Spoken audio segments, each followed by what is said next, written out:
André Neto do Jornal da Ciência. Nós estamos numa série mostrando uma série, né, de previsões criacionistas acertadas, em contraste com previsões evolucionistas erradas. Que uma teoria, para ser verdadeira, ela vai agregando acertos, porque o modelo dela combina com a realidade. Já uma teoria científica falsa, ela vai agregando falhas e ad hocs são justificativas que vai tentando remendar aquela teoria. É o que a gente pode constatar no avanço da ciência, né? Já demonstrei isso na especiação rápida, entropia genética já falamos, aumento de doenças, e agora vamos falar de sistema de melhoramento genético por meio de resgatar isolamentos passados. O melhoramento genético de plantas, para quem não sabe, ele possui principalmente a característica de cruzar espécies que foram isoladas umas das outras, né? Então aí você pega o milho lá do Peru, do Amazonas, da Índia, milho selvagem, milho lá do agricultura X, Y, Z, e vai cruzando até achar um milho melhor. Só que tem um aspecto comercial que vai focalizar a produção de carboidrato, o tamanho, e isso vai, vamos dizer assim, às vezes até prejudicar a espécie. Então você tem esse aspecto de melhoramento genético que é comercial e não está importando se a espécie está ficando mais saudável ou não. Logicamente, quando Deus criou as plantas, elas eram saudáveis, eram comestíveis, eram grandonas, como a gente vê o padrão gigante do registro fóssil, tanto de plantas quanto de animais, que para poder sobreviver tinha que comer coisas substanciosas, né? Cheias de proteína e tal.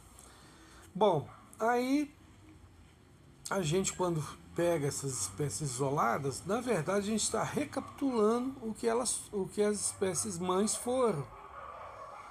Então, uma planta, por exemplo, ela existe historicamente, ela vai e deriva em duas.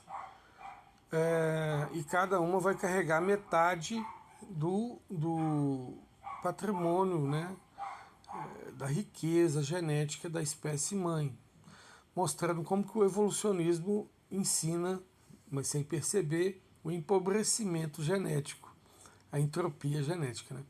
Então, aí elas vão ficando cada vez mais pobres geneticamente, e a espécie mãe era rica. E assim sucessivamente, o empobrecimento é exponencial. Por deriva genética, por seleção e eliminação, que é um tipo de deriva também, né, se for olhar assim por uma perspectiva, e por mutação também, que é outro tipo de deriva, só que adoeceu lá uma parte que não conseguiu sobreviver, e aí foi selecionada a parte que não teve mutações. Os evolucionistas vão focalizar falando que a que teve mutação. A que teve mutação e que sobreviveu. Tem casos, né, que realmente, igual tem cobras, que o veneno é maior, aí elas conseguem eliminar as outras, cobra comendo cobra, né? E, e ela, como é muito venenosa, ela tem mais sucesso num determinado ambiente. Mas a burrice dos evolucionistas é não perceber que, mesmo nesse caso de mutação positiva para aquela espécie, ela saiu destruindo todo um ambiente, sabe? Todas as espécies da família dela foram eliminadas. Ela gerou um empobrecimento genético naquela região ali, isolada, numa ilha e tal, como se fosse uma queimada, entendeu? Matou tudo e só sobrou ela. Então, assim, eles não percebem que a entropia genética ocorre até mesmo nesses casos de uma mutação positiva, de um veneno maior, né, para uma determinada espécie. Então, o melhoramento genético ele vai resgatar a riqueza genética da planta ou do animal por meio de vários cruzamentos. Igual, por exemplo, você tem uns pedigree de cachorro aí que o pessoal comercializa, porque houve um isolamento reprodutivo a ponto de beneficiar só uma determinada pedigree, né, uma determinada raça de cachorro, ou etnia de cachorro, não sei como é que vai fazer. Mas aí o que, que acontece? Esses cachorros de raça, em geral, eles não têm saúde. Você tem que dar a comida certa e eles dão um gasto danado para quem tem cachorro de raça, porque eles são frágeis. Quando eles cruzam com um vira-lata ou com outra raça, aí eles começam a ficar mais saudáveis, né?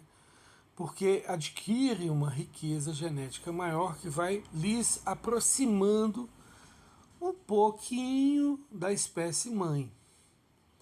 E aí essa riqueza genética, né, que vai estar mais presente no vira-lata, faz com que ele coma de tudo, sem passar mal. Aquele cachorro pau para toda obra, né? É um cachorro mais alegre, um cachorro que, que tem uma vitalidade maior. Né? O mesmo ocorre com várias questões de isolamento. É logicamente que se eu isolar, por exemplo, um frango que está, igual eles fazem, isolamentos artificiais, né, que chamam assim de melhoramento genético, mas é uma coisa comercial, não tem nada a ver com uma melhoria genética para a espécie. Aí eles fazem isolamento de várias características para criar um frango que cresça rápido e dê muita carne, né? Aí aquele frango, logicamente, vai ser bastante doente nesse caso. Mas aí ele vai ser, a gente compara ele como se fosse um cachorro de raça, né? Que aí um melhoramento, entre aspas, né? Um isolamento genético de algumas características comerciais, entende? Aí não é tanto melhoramento, no caso é uma coisa comercial. Aí aquilo ali fica pobre geneticamente também, frágil e cheio de defeitos, porque foi inibido vários aspectos para beneficiar aspectos de crescimento só. Aí fica uma coisa super frágil. Mas se cruzar ele com uma galinha caipira, uma galinha vira-lata, vamos dizer assim, aí vai começar a gerar uma a espécie fica mais saudável. É mais ou menos isso que dá para entender. Ou seja, o sistema de melhoramento genético, sem ser o comercial, ele vai, vamos dizer assim,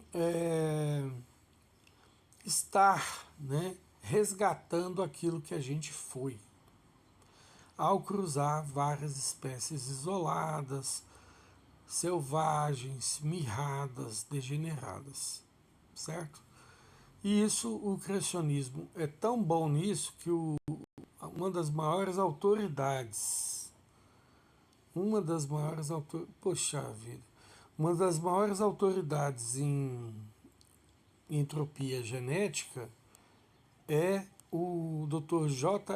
J.C. Sanford. Ele é pai da técnica Genigan de melhoramento genético, era ateu, era evolucionista e hoje é criacionista. Terra jovem, porque também ele publicou sobre o DNA ter meia vida curta, não aguentaria milhões de anos nunca, né?